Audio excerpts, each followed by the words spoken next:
Hello students, good morning students. आज हम three concept of production के तीन कॉन्सेप्टों की चर्चा करेंगे, जिसमें टोटल प्रोडक्शन, एवरेज प्रोडक्शन और मार्जिनल प्रोडक्शन। इन तीनों के बारे में हम डिस्कस करेंगे। तो सबसे पहले आता है टोटल प्रोडक्शन। टोटल प्रोडक्शन क्या है?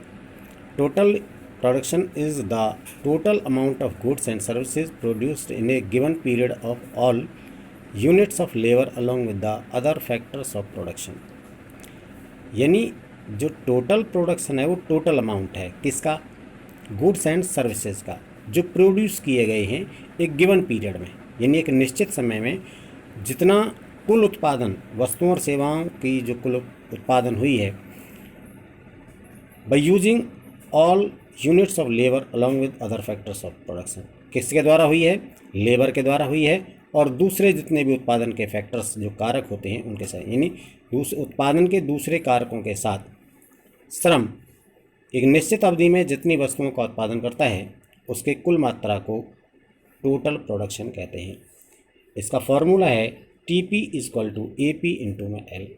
इसमें बात आती है कि इसमें दो चीज़ें ली जाती हैं ज़्यादातर जब भी हम प्रोडक्शन की बात करते हैं। तो एक होता है वेरिएबल फैक्टर और एक होता है कांस्टेंट फैक्टर, फिक्स्ड फैक्टर। तो इसमें सपोज करके चलिए हमें गेहूं का ही उत्पादन करना है। अब गेहूं के उत्पादन करने में जो फिक्स्ड कॉस्ट है वो खेत हो गए, ज़मीन हो गई, और उसमें जो लेबर है वो वेरिएबल फैक्टर हो गया। अब बात यहाँ आती है कि हम उसमें से ज़्यादा उत्पादन करने के लिए लेबर बढ़ाते हैं। तो लेबर बढ़ाते समय, यानी जब हम वेरिएबल फैक्टर्स को बढ़ाते हैं तो 3 या 4 अवस्थाओं से उसे गुजरना पड़ता है। जैसे जैसे हम लेबर बढ़ाते हैं तो पहले शुरू के दौर में जो आउटपुट है वो रैपिडली बढ़ता है, बहुत तेज़ी से बढ़ता है। फिर उसके बाद और फैक्टर बढ़ाते हैं तो फिर बढ़ता है पर धीमी गति से बढ़ता है।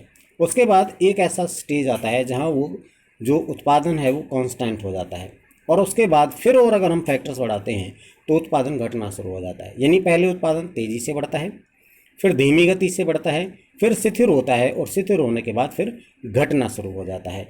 इसे आप इसे टेबल के माध्यम से समझ सकते हैं, जैसे कि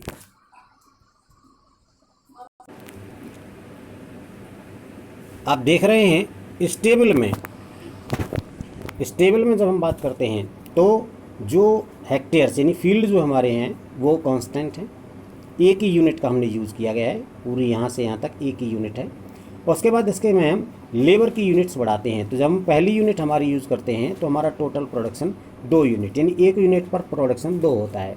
लेकिन जैसे ही हम दूसरी यूनिट यूज़ करते हैं तो हमारा जो टोटल प्रोडक्शन है 5 हो जाता है। यानी पहली यूनिट से 2 क्विंटल प्रोडक्शन हुआ था, लेकिन जब दूसरी बढ़ाई तो 3 क्विंटल बढ़ा, और 3 क्विंटल बढ़कर दोनों का जो टोटल प्रोडक्शन हो गया वो 5 हो गया।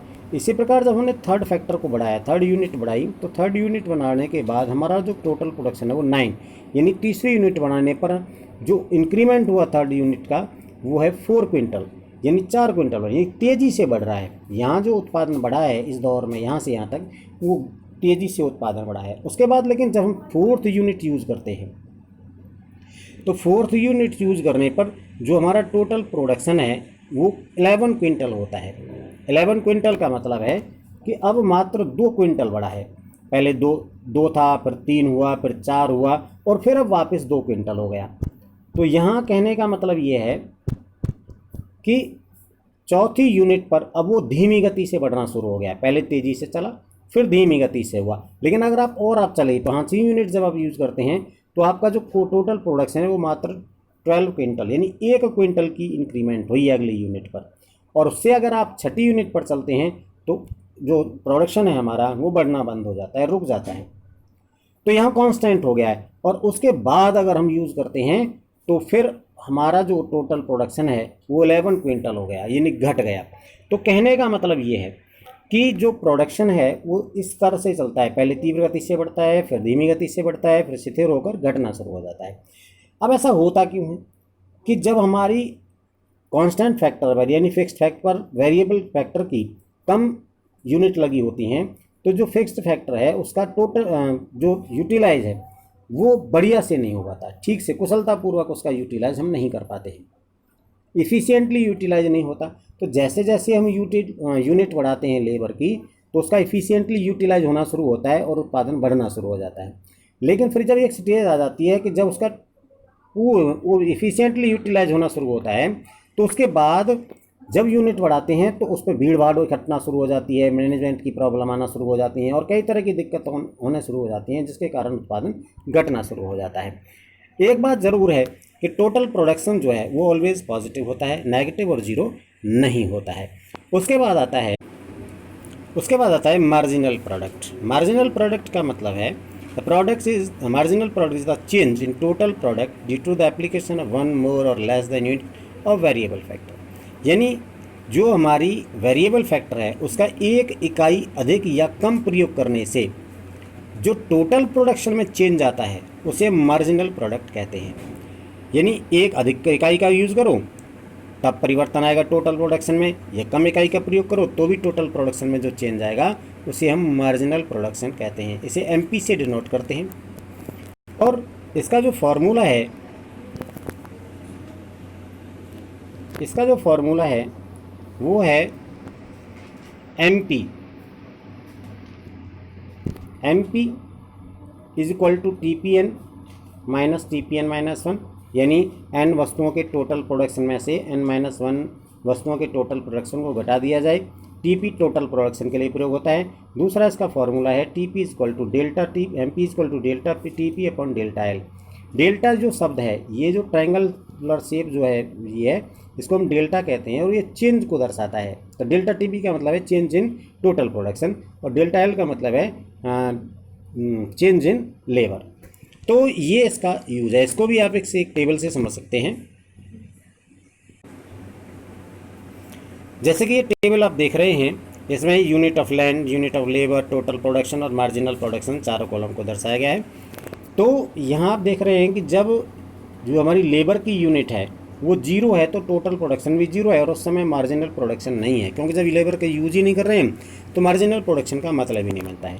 लेकिन जैसे ही आप एक यूनिट का यूज़ करते हैं तो आपकी जो टोटल प्रोडक्शन है वो 2 हो जाती है और इससे पहले कोई प्रोडक्शन नहीं थी, इसलिए इसमें से जब माइनस करके निकाला तो 2 ही आया। लेकिन जैसे ही हम दूसरी यूनिट यूज़ करते हैं तो टोटल प्रोडक्शन 5 हो गया, यानी पहले 2 था 5 हो गया। तो इसमें जो दूसरी यूनिट के कारण जो प्रोडक्शन बढ़ी वो 5 में से 2 को घटा दिया, 3 आ गया।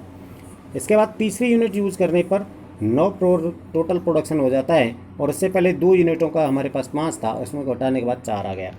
तो ये आप देख रहे हैं कि ये घट रहा है, धीरे धीरे बढ़ रहा है और फिर उसके बाद अगली यूनिट से घटना शुरू हो जाता है। तो पहले ये बढ़ता है, फिर घटता है, जीरो भी होता है और नेगेटिव भी होता है। तो ये विशेषता है मार्जिनल प्रोडक्शन की कि ये पहले बढ़ता है, फिर घटता है और घटने के बाद जीरो होता है और नेगेटिव भी होता है। तो मार्जिनल प्रोडक्शन पॉजिटिव भी हो सकता है, नेगेटिव भी हो सकता है और जीरो भी हो सकता है। ये तीनों विशेषताएँ इस प्रोडक्शन में पाई जाती हैं। उसके बाद आता है एवरेज प्रोडक्शन। एवरेज प्रोडक्शन का मतलब है पर यूनिट प्रोडक्शन, यानी एक इकाई कितना उत्पादन करती है उसे हम एवरेज प्रोडक्शन कहते हैं। It is the calculated by dividing the total product of the total unit of variable factor of production. यानी इससे हम निकालने के लिए क्या करते हैं कि जो टोटल प्रोडक्शन होता है उसको हम जो लेबर की टोटल यूनिट्स होती हैं उसको इससे डिवाइड कर देते हैं, यानी A P is equal to T P upon L. तो ये आपका एवरेज प्रोडक्शन हो गया। इसे निकालने के लिए टोटल प्रोडक्शन को टोटल लेबर क्वांटिटी से डिवाइड कर दिया जाता है। अब इसे भी आप एक टेबल के माध्यम से समझ सकते हैं।